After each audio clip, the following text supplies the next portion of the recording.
Hey guys, welcome back to the channel. We're back in the E63 today, and we're going to be looking at two different things. A quick overview of the controls on the facelift version of the E63, and then we're going to take it out on the road and we're going to see which gets the best launch, an idle launch, a race start, or a brake boost. So stay tuned.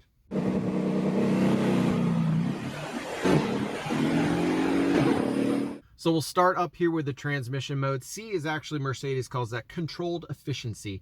I don't know why they just can't call it comfort mode, but it starts in second gear instead of first, so you have a less jerky start, I suppose. The shifts are soft and it shifts early, and it is more of an eco orientated mode. It has nothing to do with the suspension at all. In fact, none of these have anything to do with the suspension.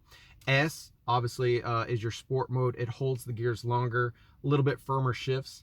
S plus is just the same thing, but even more aggressive, more of a bark in the shifts. And then M, of course, is pretty straightforward. It's your manual mode. So, and then race start is the other one I'll show you on here later, but we'll show that on the road.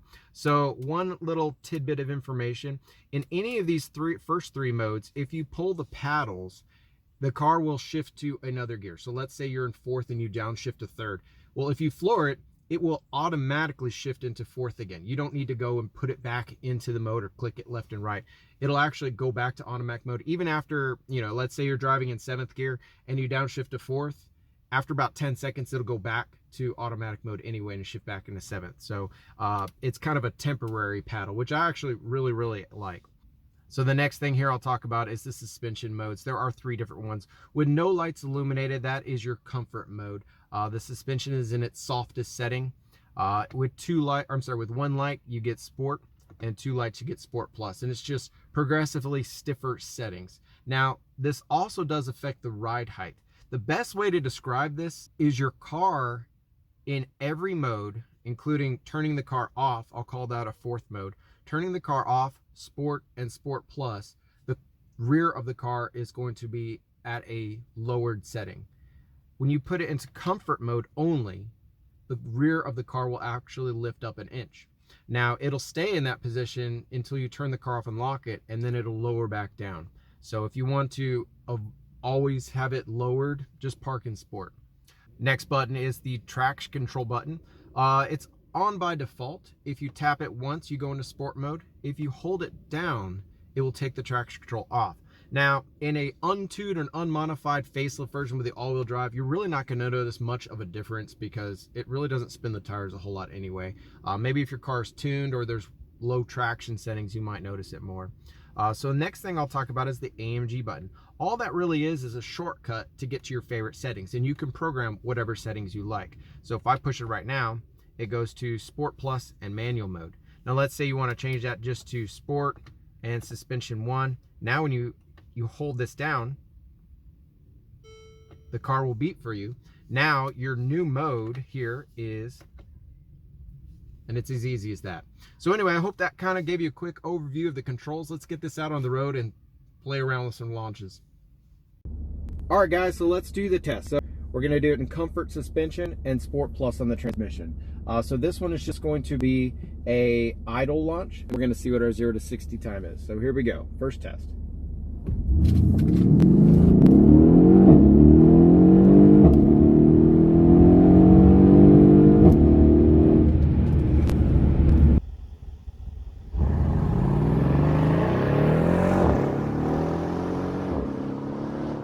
All right guys, for this next test, we're going to use race start. To put the car in race start, again, you're going to want to put it into sport traction control.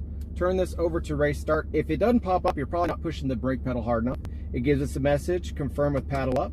Now we're ready to go. Just hit the gas.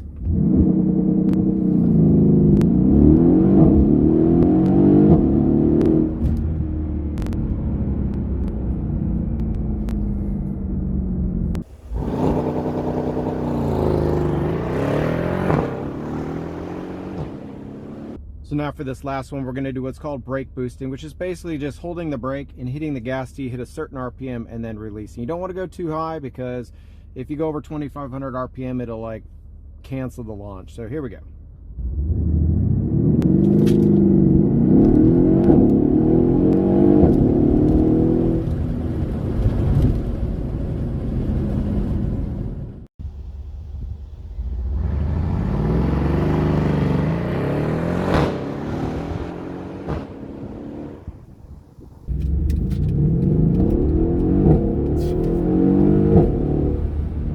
there you go, guys. So a little asterisk there. Anytime you see a 0 to 60 number in a magazine or on a TV or from a manufacturer, they all use the 1 foot rollout time, which is obviously a few tenths less than the actual 0 to 60 time. If you look at the JPEGs I attach at the very bottom, you'll see the 1 foot rollout time. By far the slowest is just an idle launch, obviously.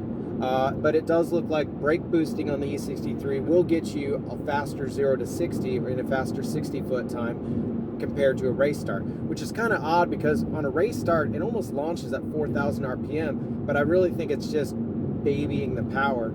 On the contrary, a brake boost seems to be able to get to full boost and just launch it at max torque.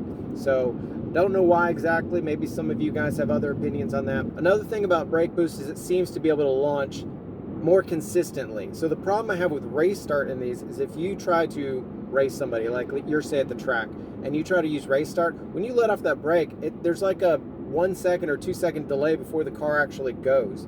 And when you're actually side by side with somebody, they're gonna get the launch. When you brake boost, you do have to time when you hit the gas, but as soon as you let off that brake, you're gone. Anyway, guys, thanks again for watching the video. Don't forget to like and subscribe, try to mess with that YouTube algorithm, and stay tuned for more videos. Thanks, guys.